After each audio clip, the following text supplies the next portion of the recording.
हम लोग आज जो पढ़ने वाले हैं वो 8वीं कक्षा का एक चैप्टर है साइंस का, जिसका नाम क्या है? जनन। सबसे पहले हम लोग ये जानेंगे कि जनन किसको कहा जाता है। तो एक बात आप बताइए कि जैसे हम हैं, हमारे बारे में कोई भी आदमी कब तक जानेगा? जब तक हमारा कोई नीचे का वंश बढ़ेगा। अगर हमारा वंश ना बढ़े तो कोई आदमी हमको जान पाएगा? जैसे अगर हम हैं तो हमसे हमारे पिताजी के बारे में लोग जानते हैं कि नहीं? हमारे दादाजी के बारे में जानते हैं, हमारे परदादा के बारे में जानते हैं। जैसे अगर हमको देखेंगे तो पूछेंगे कि केकर बेटा हाँ बाबू, तो हमारे पापा के नाम लेते ना। अगर हम ही ना रहती तो कोई आदमी पूछता कि तोर पापा की हेल्थ हो, तुम्हारे पिताजी कौन थे? पूछते नहीं? पूछते तो उनका नाम खत्म हो जाता कि नहीं? नाम खत्म होने का मतलब अस्तित्व खत्म हो जाना। तो कोई भी जीव, यहीं से समझना है आपको, कोई भी जीव अपना अस्तित्व बनाए रखने के लिए अपने ही जैसे दूसरे जीव को जब जन्म देता है तो उसको कहा जाता है जनन। तो प्रक्रिया को क्या कहा जाएगा? जनन कहा जाएगा।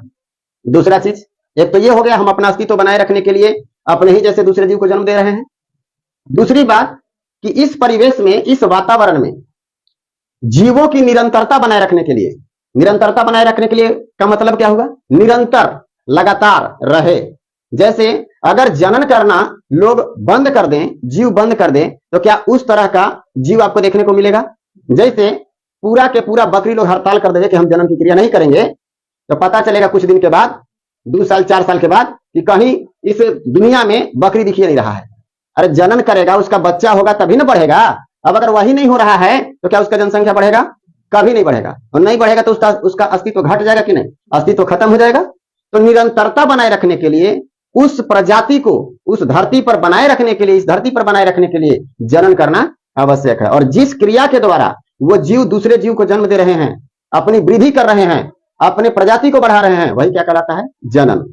तो अगर आपसे पूछे कोई कि जनन क्या है, तो आप सीधा जवाब देंगे कि कोई भी जीव अपनी निरंतरता एवं अस्तित्व को बनाए रखने के लिए अपने ही जैसे दूसरे जीव को जिस प्रक्रिया द्वारा जन्म देते हैं उसे कहा जाता है जनन।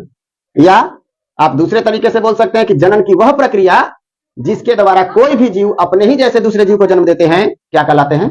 जनन कहलाता है। ठीक है। अब जनन 2 प्रकार के होते हैं, एक है अलैंगिक जनन और दूसरा है लैंगिक जनन।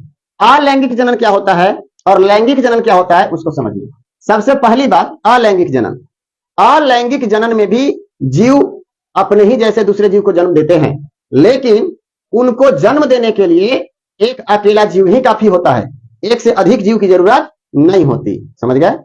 जैसे आप बताइए, अगर गाय को बच्चा दिवाना होता है तो उससे पहले हम लोग उसको किसी बादशाह के पास लेकर के जाते हैं कि नहीं? वहां से जनन की क्रिया होती है, दोनों आपस में रिलेशनशिप में आते हैं, जिसके कारण शुक्राणु और अंडाणु आपस में संयोग करते हैं। संयोग करने के बाद जो गाय का अंदर गर्भाशय होता है उसमें युग्मनज का निर्माण होता है, धीरे धीरे भ्रूण वगैरह बनता है और बच्चे का निर्माण होता है। अब जब बच्चे का निर्माण होता है तो जितना टाइम में वो परिपक्व होता है उतने टाइम के बाद वो बाहर आ जाता है। क्लियर है? अब बात यहाँ पे ये है कि वहां पर जो गाय जो बच्चा देगी वो कितने जीवों के मिलने से हुआ?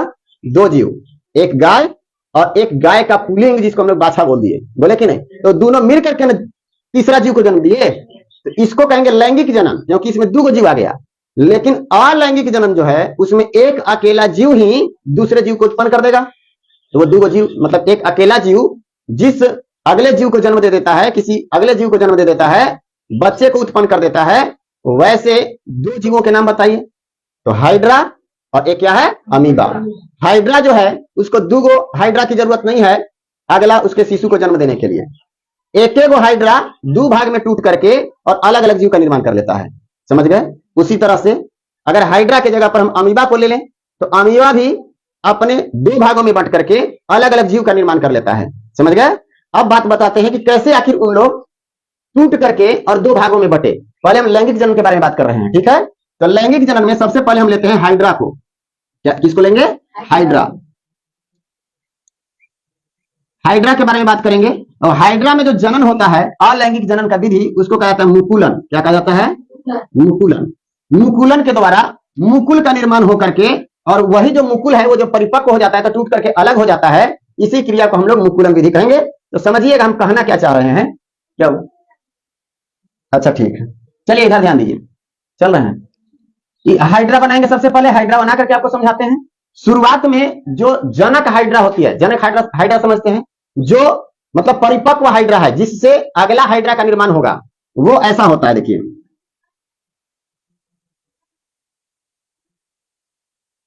इस तरह का रहेगा, और इसमें से ये प्रवर्ध निकले होते हैं।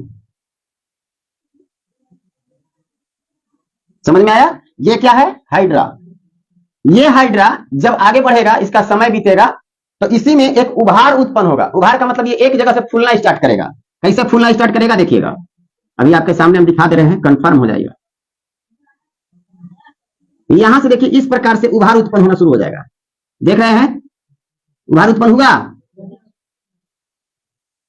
किसी को दिक्कत हो तो बोलेंगे उभार उत्पन्न हो गया। अब यहीं से एक मुकुल का निर्माण होगा। ये जो निकल रहा है इसी को क्या बोलेंगे? मुकुल बोलेंगे। ठीक है, अगला स्टेप में ये जो आप देख रहे हैं मुकुल, वो थोड़ा और बड़ा हो जाएगा। तो कैसा होगा? देखिए इस प्रकार का होगा।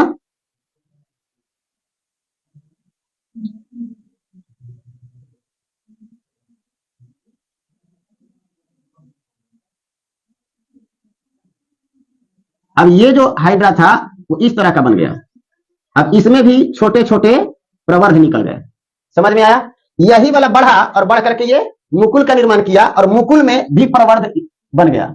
जैसे ही इसमें ये प्रवर्ध बन गया, जैसे इसमें प्रवर्ध था, उसी तरह से इसमें भी जो प्रवर्ध बना, ये जब प्रवर्ध बन जाएगा तो समझ जाइए कि ये भी एक परिपक्व क्या बन गया? हाइड्रा। अब ये यहां से टूटेगा, और टूट करके ये अलग हो जाएगा, लेकिन सूखेगा नहीं, मरेगा नहीं, फिर ये अलग जीवन जीने लगेगा, ये अलग जीवन जीने लगेगा। तो एक ही को जीव से दो जीव का निर्माण हुआ कि नहीं? जैसे इसी को हम तोड़ करके अलग आपको दिखा दे रहे हैं। मान लीजिए यही जो हाइड्रा था, उसमें से अब ये क्या हो जाएगा? टूट जाएगा। ये टूट करके बाहर चला गया। ये हाइड्रा हो गया जो पूरन का था। ठीक है, अब इसमें से ये वाला हाइड्रा जो था वो टूट गया।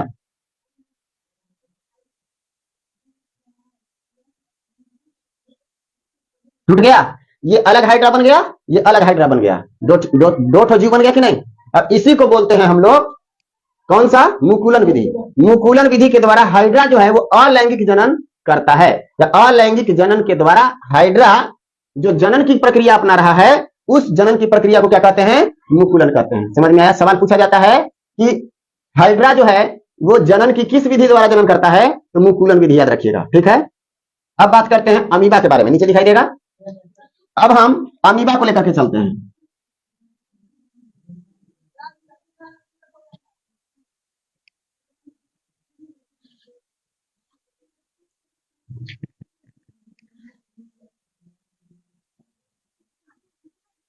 अमीबा में जो होता है वो द्विखंडन विधि होता है। कौन सा विधि होता है?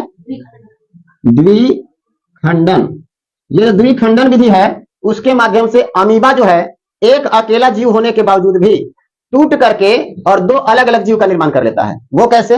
मान लीजिए ये हमारे पास क्या है? अमीबा दिख रहा है ना?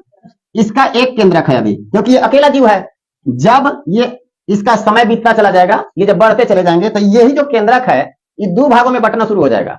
कैसे? तो ध्यान दीजिएगा, ये इस तरह से थोड़ा लंबा होगा, और लंबा होकर के यही वाला केंद्रक इस तरह से दो भाग में बंटना शुरू होगा। देखिए पहले गोल था, हल्का सा लंबा हुआ, और अगले बार में ये क्या हो जाएगा?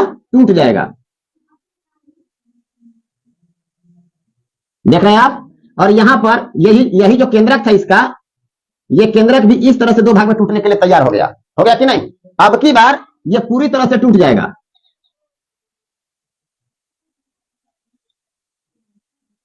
एक केंद्रक ये, एक केंद्रक ये, दो ठो अमीबा बन गया। ये पूरी तरह से स्वतंत्र है, किसी दूसरे जीव को इसकी आवश्यकता नहीं है। किस लिए? जनन करने के लिए। ये भी देख रहे हैं आप, अकेला जीव था, इसको दूसरे जीव से मुलाकात करने का जरूरत है नहीं, ये डायरेक्ट क्या कर लिया? जनन की क्रिया कर लिया। उसी प्रकार से हाइड्रा भी है जो अकेले जनन की क्रिया कर लिया, इसीलिए इसको क्या कहा जाएगा? अलैंगिक जनन, जिसमें एक अकेला जीव ही दूसरे जीव को उत्पन्न कर सकता है। अगले दिन हम लोग लैंगिक जनन के बारे में जानेंगे।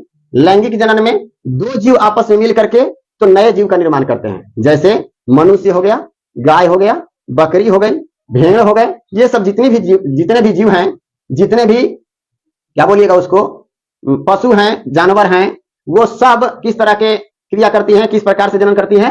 लैंगिक जनन। तो उस विधि को कहा जाएगा लैंगिक जनन। किसी को दिक्कत?